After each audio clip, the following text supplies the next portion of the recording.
Fidel Feria. This is Night Sports. Alyssa Valdez headed to Taipei to play for Volley Club. Attack line. Here's Jane Camba to give you some scoop. Yes, Fidel. Philippine volleyball superstar Alyssa Valdez is set for another stint overseas. The former Ateneo Spiker is bound for Chinese Taipei next month to play as an import for a club team Attack line.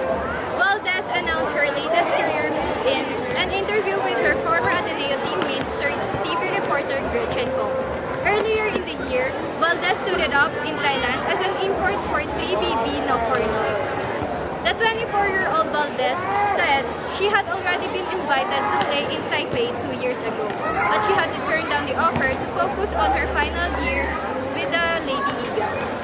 It's exciting because it's going to be my first time in Chinese Taipei, so I'm excited not only for volleyball, but also to explore their culture and tradition. That's what Valdez said. This is Jane Camba reporting for Night Sports. Thank you, Jane. Former teammates expressed grief over death of Chris Bulado. Here's Antoinette Capco. Yes, Fidel, former PBA teammates of big man Chris Bulado expressed shock and grief upon learning of his untimely passing on Sunday in Cambodia.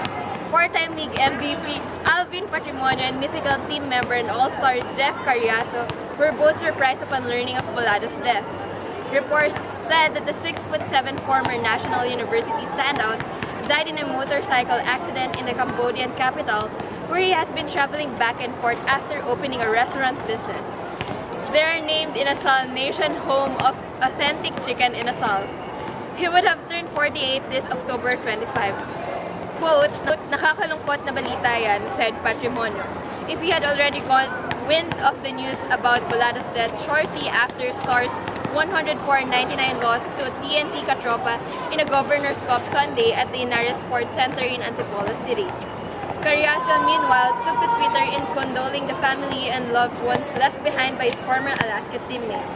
Saddened by the news that my former teammate and good friend Chris Bulado has passed, said Carriazo in his account at the Jet_22. Carriazo, one of Coach Alec Compton's deputy of Alaska,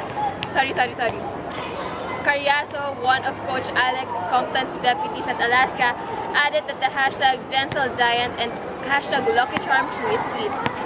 Indeed, Bulado was considered Lucky Charm by most of the teams where he suited up for winning a championship with them. A second-round pick by Alaska in the 1994 draft, Bulado won 7 straight conference championships from the Governor's Cup during his rookie season, all the way to the 1997 Commissioner's Cup. He was with Alaska from 1994 to 1996 and bagged 5 consecutive titles with the team, including the Grand Slam in 1996.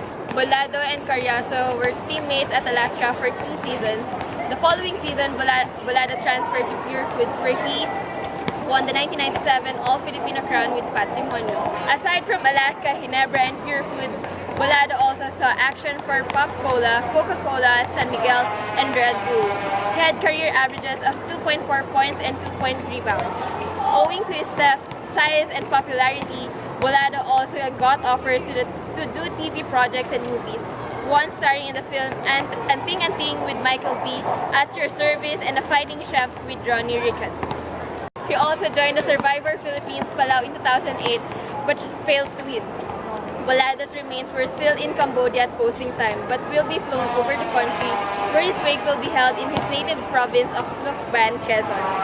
This has been Antoinette Capco reporting for Night Sports. Thank you, Tonette.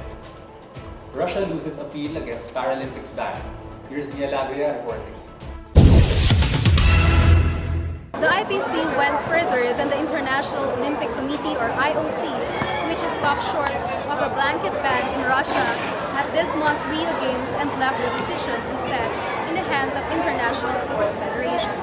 CAS, Sports Highest Tribunal, said its panel found the IPC did not violate any procedural rule in dealing with the disciplinary process, which led to Russia's suspension. It added the ruling was proportionate in the circumstances and that the Russian Paralympic Committee did not file any evidence contradicting the facts on which the IPC decision was based. According to the PASS news agency, Russian Sports Minister Vitaly Mutko called the CAS decision unlawful and politically motivated. The whole dispute centers on a World Anti-Doping Agency report that found the Russian government and the FSB security service had, over years, covered up hundreds of doping cases across the majority of Olympic sports and Paralympic events. Russia previously said that IPC's decision was politically motivated and would punish dozens of innocent athletes. Thank you, Mia. Lazal outlasts NU in high-scoring game. Here's Rebleza. Yes, Fidel. De La Salle University has just proven that it cannot be beaten at its own game in the early going of the UAAP basketball tournament at the very least.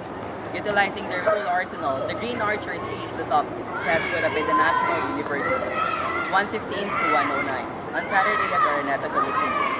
Right from the start, the two teams went and scored basket after basket after basket. The defending champions' mayhem was answered by the Bulldogs' very own running game as both of them combined the highest scoring output in over a decade. In the end, however, DLSU's overflowing and overwhelming talent won out.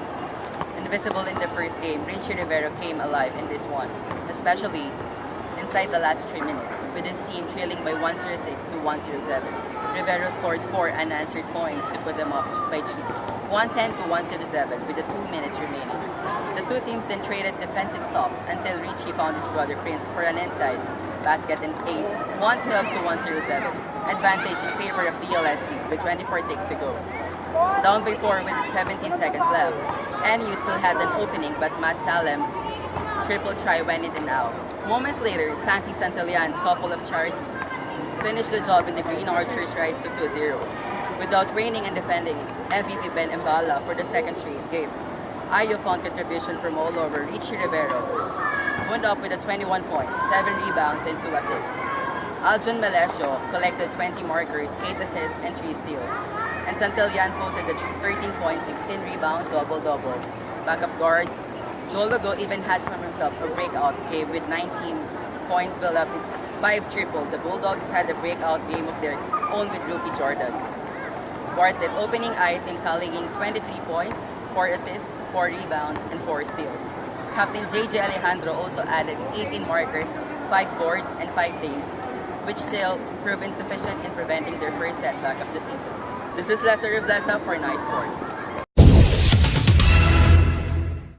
Thank you, Lester. Golovkin-Kennedy match ends in split draw. As one of the most widely anticipated boxing matches in recent memory, the bout between prize fighters Gennady Golovkin and Canelo Alvarez has ended in a split draw. In their top-billed middleweight super fight last September 17, the fight between the two decorated athletes lived up to the hype. In the early rounds, Alvarez performed strongly with a flurry of punch combinations.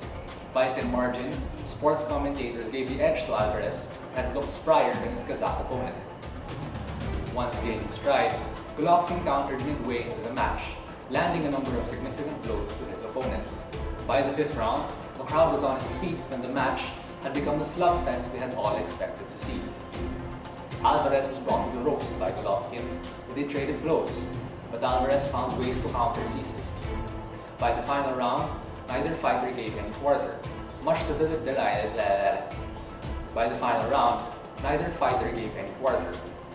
delight of the T-Mobile audience. After the final bell rang, the fight was hailed a split draw, with Golovkin retaining his WBC, WBA, and IBF middleweight titles. The decision was met with controversy, particularly that of Adelaide Bird's 118-110 scoring in favor of Alvarez, putting her at odds with her fellow judges, and at the brunt of scorn from social media pundits. Philippines' own 8th Division champion Manny Pacquiao even poked fun at the decision, referencing his own controversial defeat to Jeff Thorne from Brisbane, saying, quote, "Did they bring these judges in from Australia?" This has been Feria reporting for Night Sports. Good day.